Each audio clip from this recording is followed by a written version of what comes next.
Take a seat there, pal. Ah, the tree stump. Nature's perfect. Seat.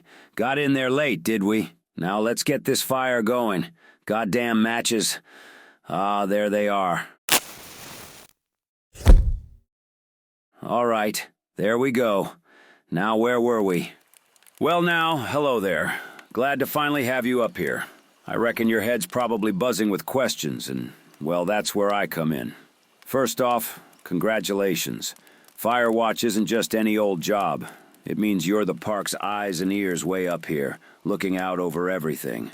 Name's Jasper Thorne, by the way. Welcome to Whispering Peak National Park, Tower 4. Don't let the newness of it all get to you. I was green as a sapling myself once. But yeah, Jasper Thorne. Most folks just call me Thorne. Been up here long enough to see a few generations of squirrels come and go. Looks like Sally got your gear delivered already. Now listen close, son. This ain't just clocking in and out. This gets under your skin. You gotta respect it. The view, the quiet. It all kinda seeps into you. See those ridges way out there? I remember when they were just faint lines in my boy's eyes. Grew up down in the valley, logging country mostly. Spent more time chasing trout and getting lost in the woods than learning to read and write properly.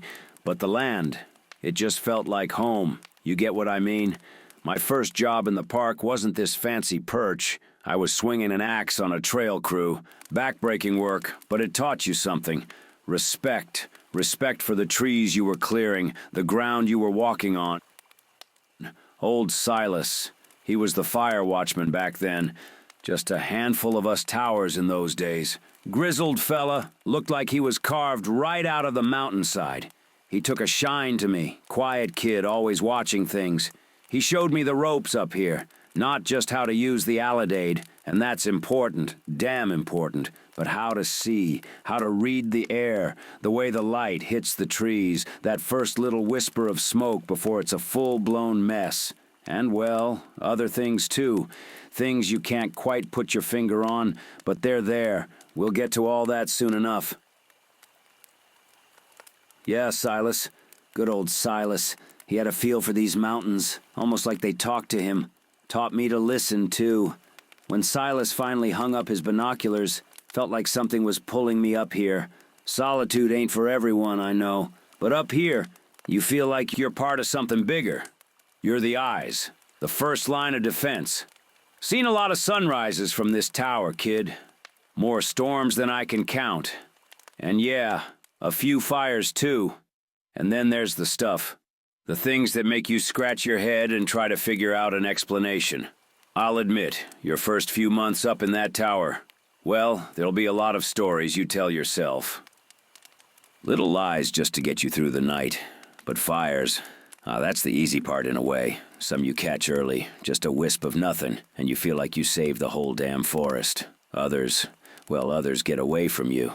You watch them grow, that angry orange glow eating away at the green. That sticks with you, makes you damn careful, makes you understand what's at stake. This ain't just about looking for smoke. It's about knowing the land, knowing where the dry brush piles up, where the wind likes to whip through. It's about paying attention, every damn minute. Things have changed some. Got them fancy drones now, satellites looking down. But there's still something about a human eye, up high, that can't be beat. You get a feel for things, a gut instinct almost. Comes from years of just watching. So, you're the new blood, huh? Good. We need sharp eyes up here. Just remember, this ain't a vacation. It's a responsibility. These mountains, they deserve our respect. And when they start to burn, well, it's our job to be the first to see it, the first to shout. You got that, kid? Now, friend, there are some core duty details I need to run through with you. Pretty straightforward stuff, but well, protocol's protocol. Ah, yes. Primary duties. They go like this. As you know, your main role here is wildfire detection and reporting. It's crucial to, well, maintain a constant vigilance. That's the heart of the job, kid. Keeping a continuous visual scan of the whole landscape around you.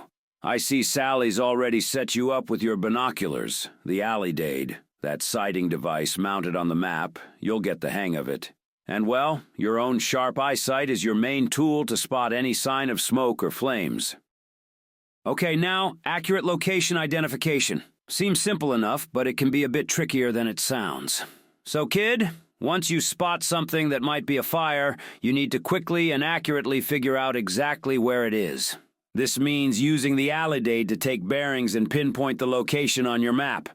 Knowing how to read a map, kid, understanding the lay of the land, that's life and death out here. Almost forgot, just brewed a pot. Let me pour you a cup.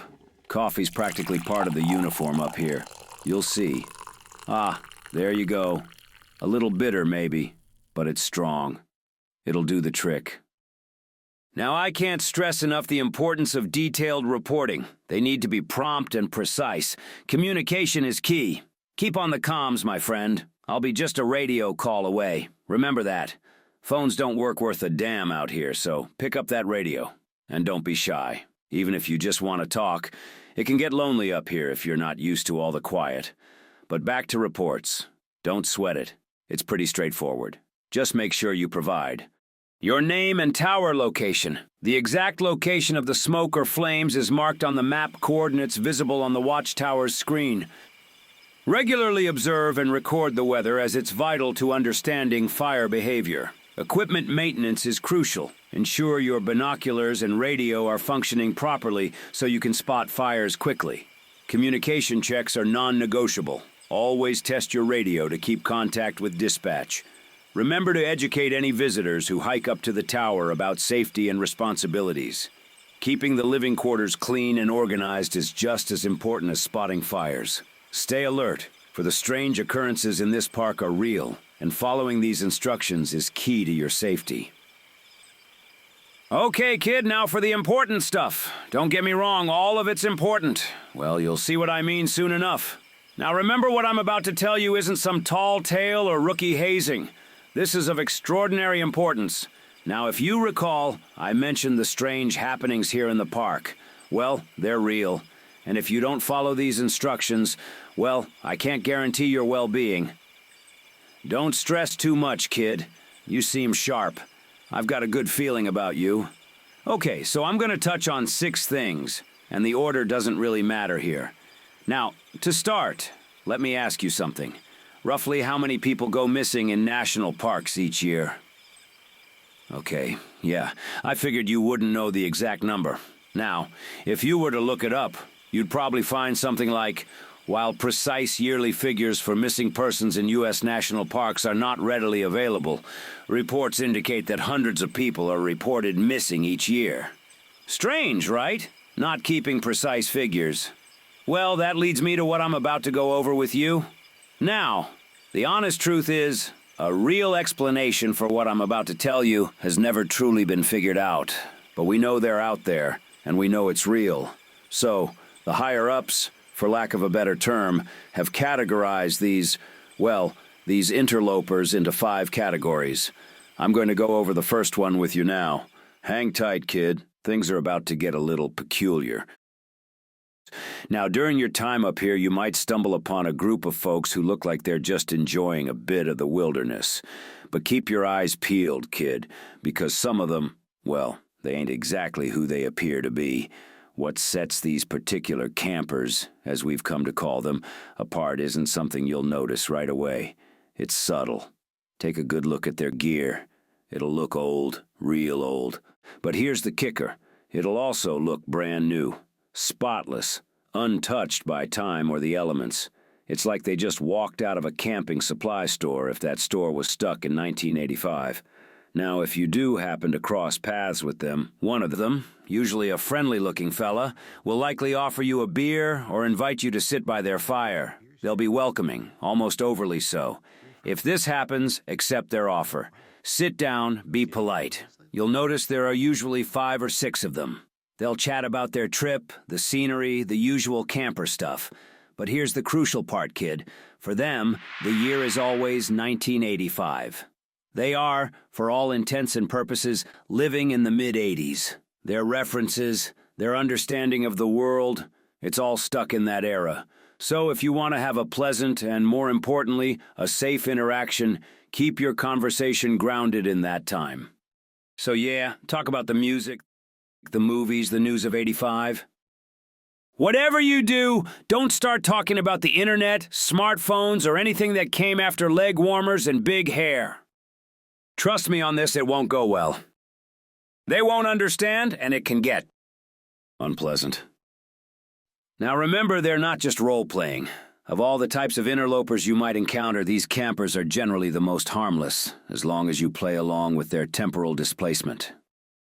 Just a bit of friendly advice from an old-timer who's seen a thing or two. So, next we have something we have come to call the lobsterbacks. Name came from well long ago. Turns out, back during the whole Revolutionary War thing, yeah, the one with the British, those red coats they wore were a dead giveaway. The colonists, not too fond of them, started calling them lobsterbacks, as a way to show they weren't exactly fans. Anyway, before you say it, yes, I know it's impossible, but they're here doing God knows what. If you see them, steer clear. Seriously, as far away as you can get. And trust me, you'll probably hear them before you see them. They've got this crazy war drum thing going on. You can hear that thump-thump for miles. But when you hear that snare drum kick in, well, it's best to beeline it to your safe spot. The tower. Now, if you happen to get caught out in the open with them, just chill. Don't say a word unless you can pull off a killer British accent. They'll probably grill you about where the Continentals are moving. Just point them north, and hopefully they'll bugger off. Hang tight, this next bit's important. Then we've got what we just call the Lost. And that's exactly what they are. In a way, I suppose. They'll come up to you acting all lost, like a hiker or camper who took a wrong turn. They'll ask you to point them to the nearest ranger station. Do them a solid and point the way, but for the love of all that's holy, don't go with them. Years ago, this ranger, Tom, did just that. Never seen again. About a year later, some hikers stumbled on his ranger uniform, neatly folded, boots and all, just sitting on a rock by a creek. Looked like it had just come back from the cleaners. Creepy, right?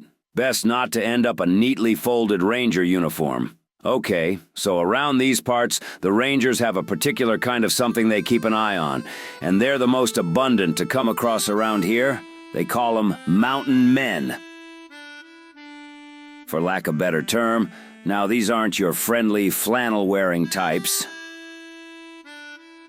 These guys are all about their moonshine, and they are fiercely protective of their stills. If you stumble upon one of their operations, well, let's just say you've wandered into a world of hurt. Now, if you by chance to cross paths with one of these mountain men when they're away from their stills, things might play out a little differently. They're often so proud of their latest batch that they'll offer you a taste. If that happens, be polite. Take a small sip, and for your own sake, compliment them on it. Lay it on thick, even if it tastes like turpentine. It's just good manners, and good for your health. These fellas take their craft seriously, and a little flattery can go a long way in ensuring a peaceful encounter. Every so often, the mountain men will clash with the lobsterbacks. Best button down the hatches on the tower if this occurs. Okay, now for the gala couple, you heard me. A phenomenon you might encounter early on during your watch. Now for reference, imagine the scene. You're scanning the horizon, the sun's dipping below the trees, and suddenly, out of what seems like thin air, appears this impeccably dressed duo. The gentleman, suave in his tuxedo, perhaps even sporting a bow tie and cummerbund. The lady, radiant in a formal gown that seems utterly out of place amidst, well, the rugged terrain, maybe with a strand of pearls. Well, you get the picture. So it's the kind of attire you'd expect at a high society event, not a remote fire lookout. Come across them. Their request will be straightforward, almost an expectation, a tour of your tower. They'll likely express a keen interest in the panoramic views, the historical significance, perhaps even the architectural details of the structure. They might speak with an air of refinement and sophistication that contrasts sharply with the wilderness surrounding you. Now, when you politely but firmly decline, citing the under-maintenance excuse, a standard and generally accepted reason for restricted access, they will likely persist. They might inquire about the nature of the maintenance, when it's expected to be completed, or if there might be an exception made for such enthusiastic visitors. They might even attempt to charm you with their apparent appreciation for the area or the importance of fire prevention. This is the crucial point. When their polite inquiries turn into insistent requests, when you sense a subtle pressure to grant them access despite your explanation, that's when you deploy the dinner question. Asking, "So when will dinner be served?" acts as a verbal key, a seemingly innocuous question that somehow shifts the dynamic. It's as if you've introduced a different context, a subtle acknowledgement of an unspoken reality that only they understand. Their demeanor might change, their persistence often fades, and they will likely take their leave as mysteriously as they arrived, perhaps with a polite but somewhat abrupt farewell. Listen closely now, because this next one might sound stranger than the last, almost unbelievable. But trust me, it's real, and these are the ones you truly need to watch out for. Imagine this. One night, within the quiet of your tower, you might hear a faint pitter-patter followed by a soft meow. Your first thought might be a stray cat, somehow finding its way up. And you wouldn't be entirely wrong. Now, if you come face to face with one of these seemingly innocent felines, let it in. These are forest cats. Picture a creature sculpted by the wild itself, a feline embodying both raw power and surprising elegance. They possess a substantial build, a solid, almost muscular frame, hinting at agility and resilience. These aren't delicate creatures. They have a reassuring weight to them. Their legs are sturdy, leading to large, round paws often adorned with tufts of fur between the toes.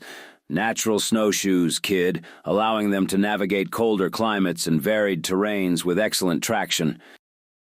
You'll recognize them by their distinctive coat, a dense double layer designed to brave the elements, far better suited for the wild than you or I. And then there are their peculiar lynx tips, those tufts of fur on their ears, a dead giveaway. Some believe they help channel sound, sharpening their hunting skills. So if one appears at your door, like I said, let it in.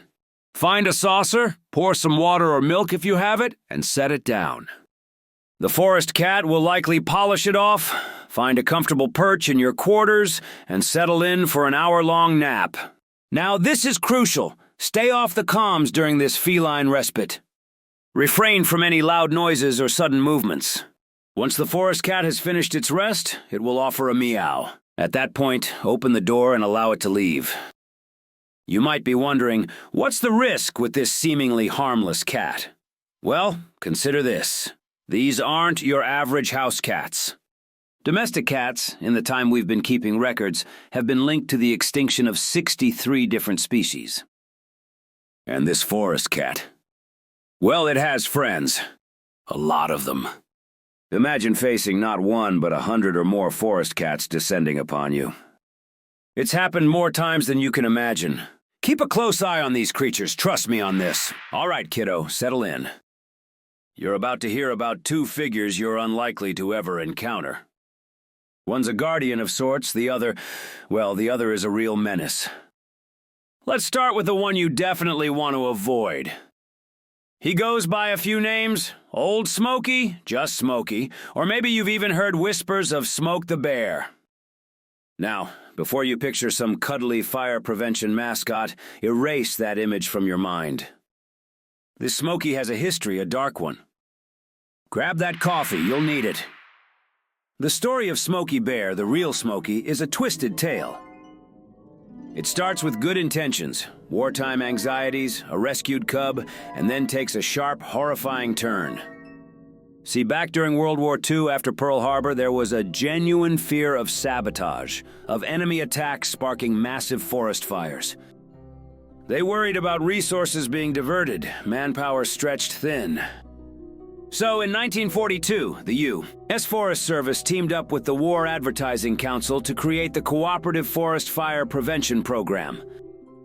Their early slogans were stark: forest fires aid the enemy. Even Disney got involved. Remember that name? It'll circle back. In 1944, Bambi graced a fire prevention poster.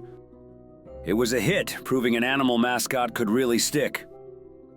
So, on August 9th, 1944, the Forest Service officially created their own symbol, a bear named Smokey. Artist Albert Stale drew the first poster, a bear pouring water on a campfire with the oh-so-innocent message, "Smokey says, care will prevent 9 out of 10 forest fires."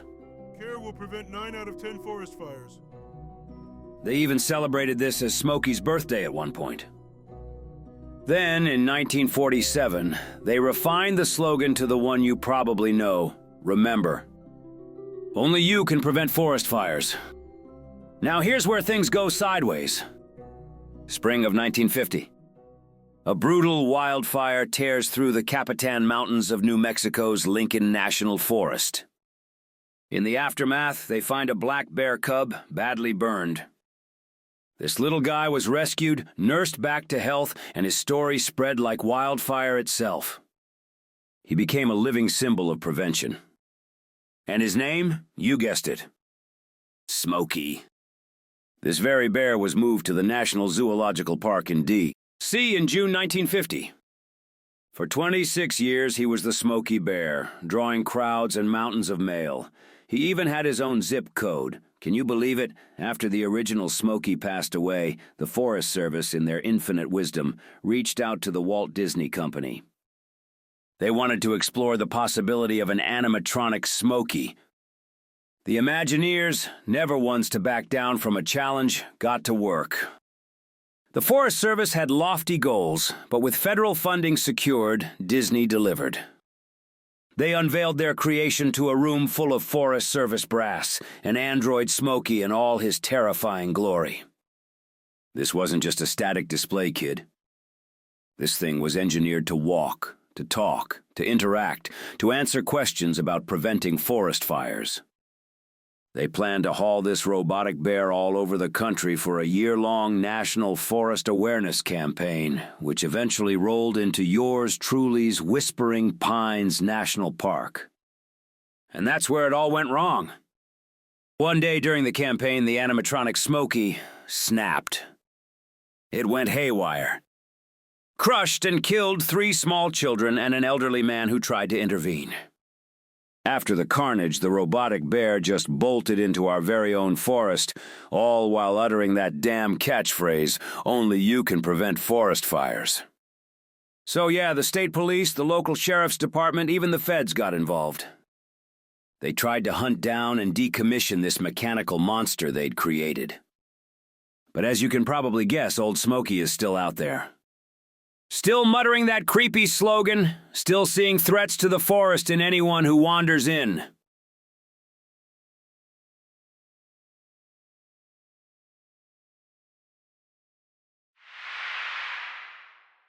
All right, buckle up for this one. So there's a man well out of time roaming these parts. We come to call him the Pistolier. And from what we do know about him, well, his story is a twisty one, even for Whispering Pines. Let's call him the Stranger for now. Feels right for a fella who's seen a few centuries drift by. So this stranger wasn't born to roam national parks in the 21st century. He was a product of the raw, untamed 1870s, carving a hardscrabble existence out in the Arizona Territory. Now, he wasn't some notorious outlaw, not exactly. More of a man caught between the law and the lawless, with a knack for de-escalating trouble with a well-aimed shot, though sometimes the de-escalation looked a lot like putting a bullet in the right place at the right time. He earned his reputation as a shootist not through malice, but through necessity. He was fast, unnervingly accurate, and possessed a sixth sense for danger. He could read a man's intentions in the twitch of his fingers, the set of his jaw. This kept him alive in a land where life was cheap and grudges were settled with lead. Now, how does a man from the 1800s end up tangling with a rogue animatronic bear and time-lost redcoats in a national park? That's where the mystery of Whispering Pines comes in, kid. There are whispers, even back in this stranger's time, of strange occurrences in certain wild places, pockets where the veil between times thins, where the rules of reality get a little fuzzy. So kid one sweltering desert afternoon, the stranger was tracking a band of claim jumpers who'd crossed his path. He followed them deep into a canyon rumored to be cursed by the local Apache. As the sun dipped below the jagged peaks, a sudden flash of blinding light, a sound like tearing canvas, and the world twisted around him. When his well vision cleared, the familiar scent of desert sage and dust was gone, replaced by the damp pine-scented air of a forest he'd never seen. The stars in the night sky were different. His Colt Peacemaker still rested heavy on his hip, but the landscape, the very feel of the air, was alien. For a while, the story is he just focused on surviving in this strange new world. He kept to the shadows, kind of ghost in a land that hadn't yet known him. He saw contraptions that moved without horses, voices that traveled through thin air, and people dressed in fabrics he couldn't comprehend. Then came the incidents. A frantic park ranger, cornered by what looked like soldiers in bright red coats, wielding muskets that seemed well out of place even for him. So this stranger, well, his instincts honed by a lifetime of survival, reacted without thinking. His Colt barked, the redcoats fell, bewildered and out of their time. He learned, through cautious observation and the occasional hushed conversation with bewildered rangers, that Whispering Pines wasn't just any forest.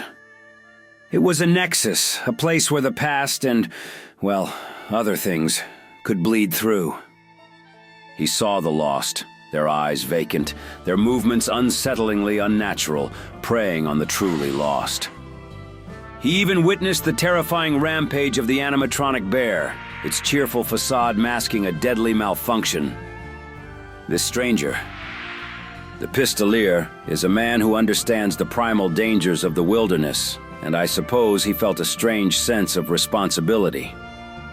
He was an anomaly himself, a relic of a bygone era thrust into this bizarre present. Now he couldn't explain what was happening, but he could sure as hell aim his pistol at it.